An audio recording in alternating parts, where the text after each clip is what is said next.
Welcome back, everybody. It's another episode of Fish for People. This is it. This is our podcast with Olivet Lutheran Church. I'm Eric. That's Pastor Kris. And This is our fern. I wish it was a really fern, but it's still kind of a fern. I like it. We need a name for the fern. A fern between two guys. I think that's pretty good. All right. A fake fern. Fake fern. Yeah. Between two That's guys. Excellent. Good. Fake fern. Pentecost is coming up. Yes. It's exciting because I think my dad drove one when he was in high school. A Ford Pentecost? Yep. Is I don't know. What? Something like that. What exactly? What is Pentecost? It's, here's the significance. We often just blow through it, Mm-hmm. But it is the birthday of the church. What do you mean by that? This is when we remember, Pentecost goes back to Jewish tradition, Okay. right? And so it was that time after the Passover, and it was an agricultural celebration, Okay. right? And so all this thanks for bounty and prayers for new crops, and so 50 days, Penta, right?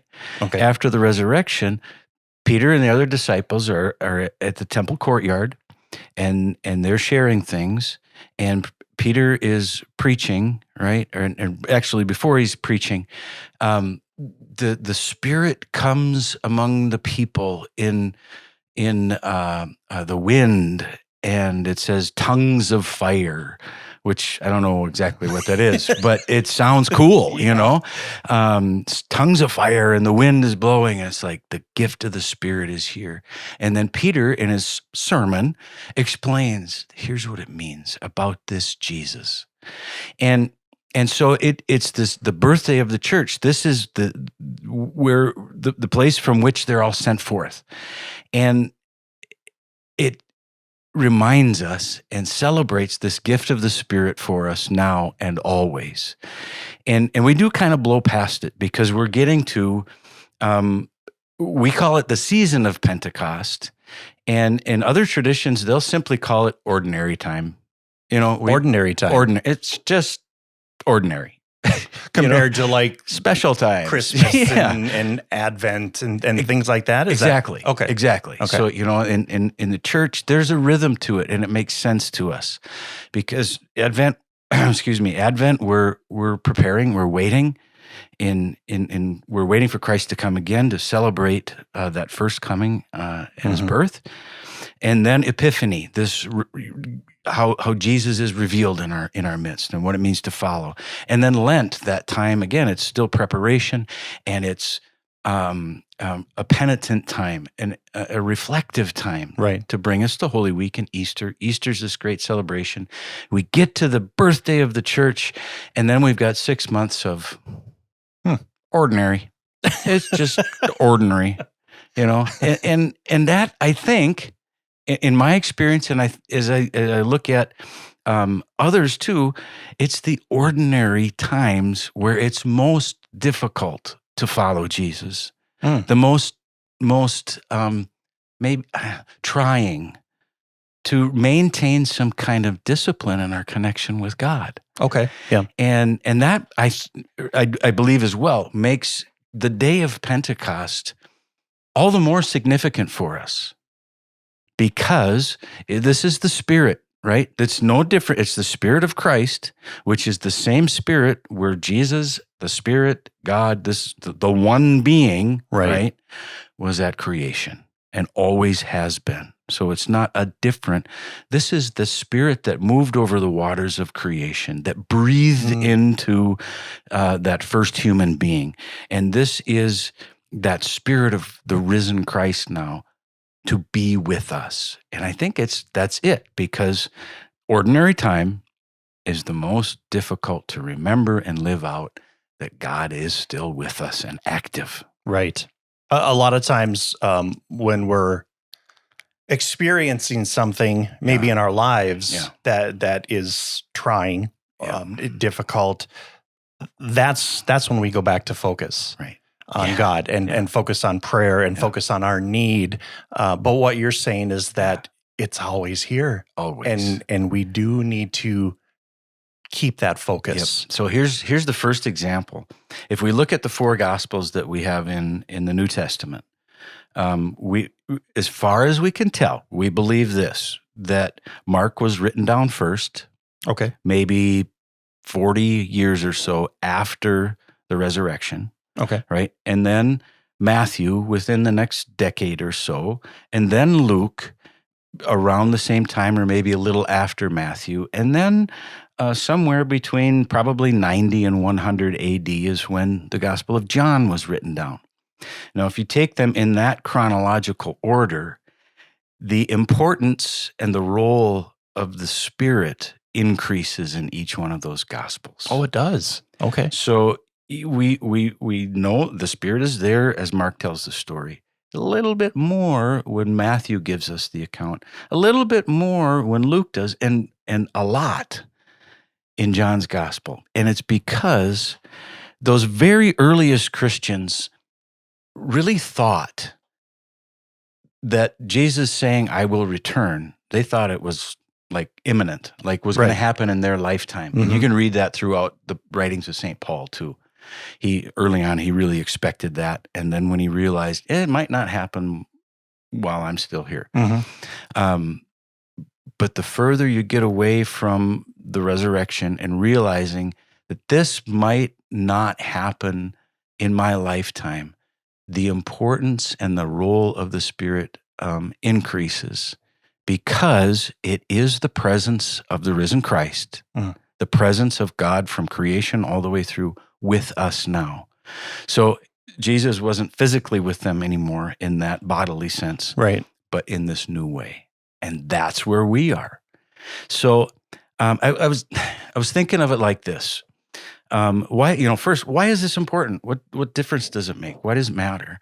And I think it's that, because most of the time, since we can't physically touch God, physically touch Jesus, the Spirit is Spirit, that gives, this is faith, right? Oh, yes. And these are things that maybe are not seen nor touched, but faith is trusting that this one is here.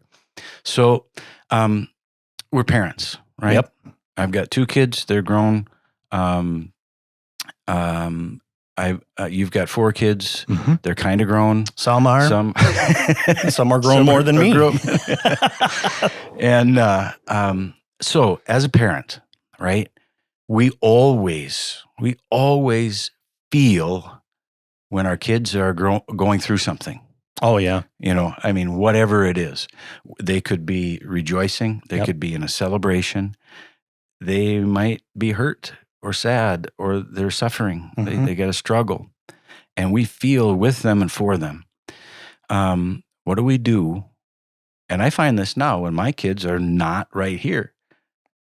What do we do when we are not physically there with them? Right? But we're still feeling. We still feel it, right? Yeah. That parental thing never stops. Right. I didn't understand that when my parents told me. I didn't understand it. Now I do, right? Yeah. Well, today's world, we might shoot them an email, send them a message, give them a text, give them a call, and we hope and pray that there are people around them, whether it is to celebrate or in a struggle, that there are people around them who love them and will be with them. And that's what we do. Yeah. I wonder, with God as parent, God feels with us and for us, right? And we don't have that physical presence right now, like when Jesus walked the earth. Right. It's different, but God still feels that. God is still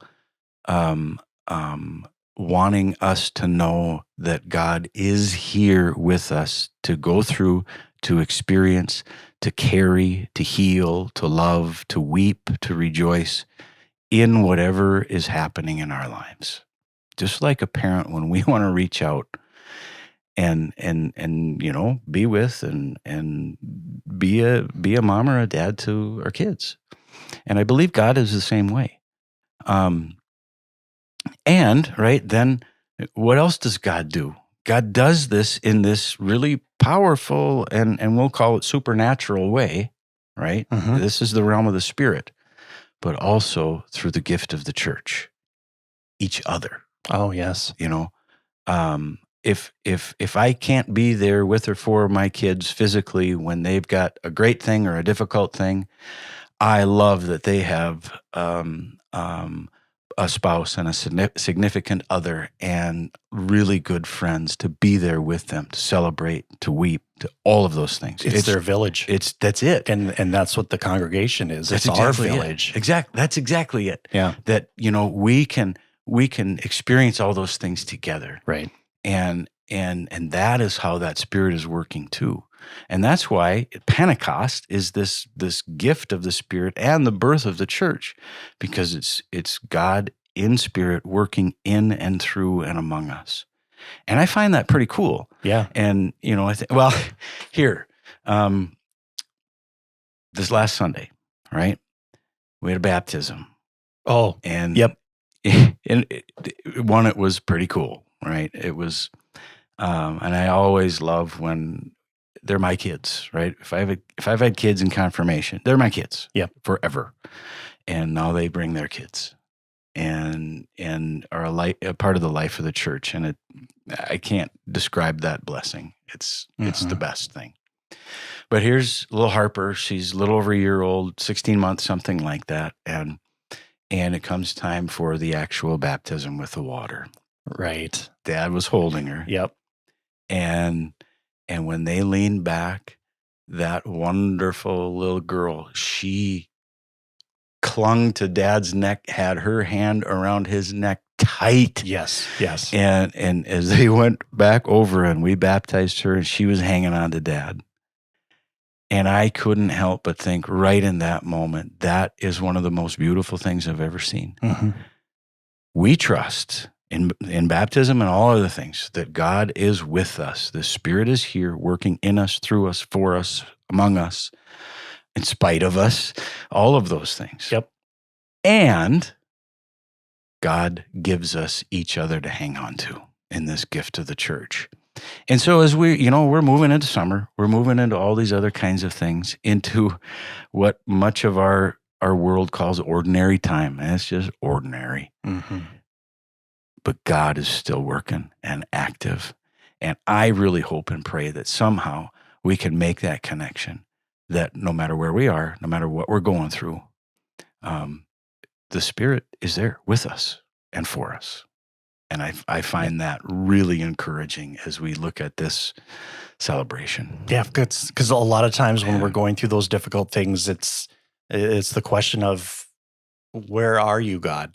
What is going on here? Right. But the reminder that the Holy Spirit is here on behalf, taking care of us, rejoicing with us, and that just like with Harper, we can just cling to that or cling to God. Absolutely. I mean, who hasn't?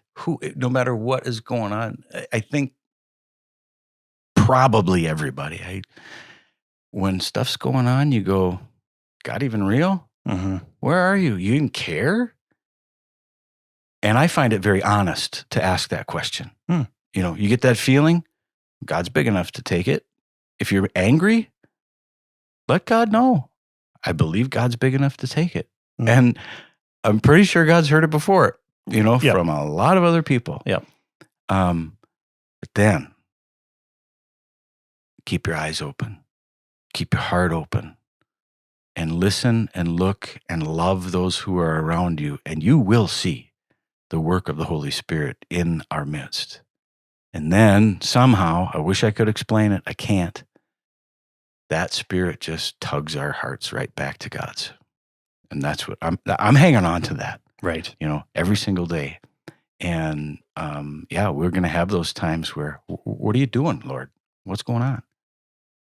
Still, God doesn't give up and keeps coming. Wonderful.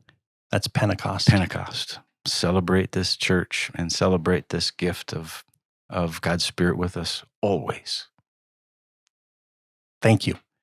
It's a good day. Thank you I'm very much. looking forward to Sunday. And wear red too. Yes. Wear red. Red. For Pentecost. Red. I was trying to get an actual red clergy shirt. Oh.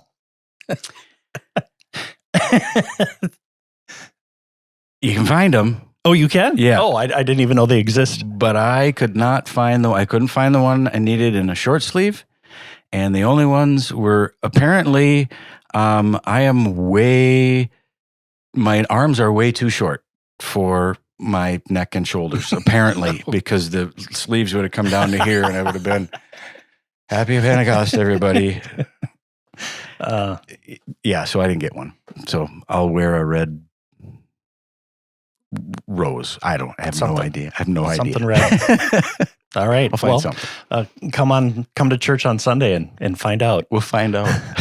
What's Pastor Kris wearing on Sunday? Bandana.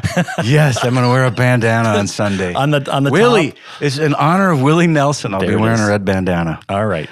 Maybe not for worship. Probably not. Probably not. Well, thank you so much for checking out this podcast. If you like it, please let other people know about it and share it. Share it with the congregation. And wherever you want to find a podcast, you can find us and on YouTube. Yep. And actually, I did post the podcast on our website too. Oh, good. Oh, so wonderful. If you go to the... It's not for more information, but it's resources. Resources. Go to the resources page, scroll down, and you'll find it there. Excellent. Thank you very much. God bless you all.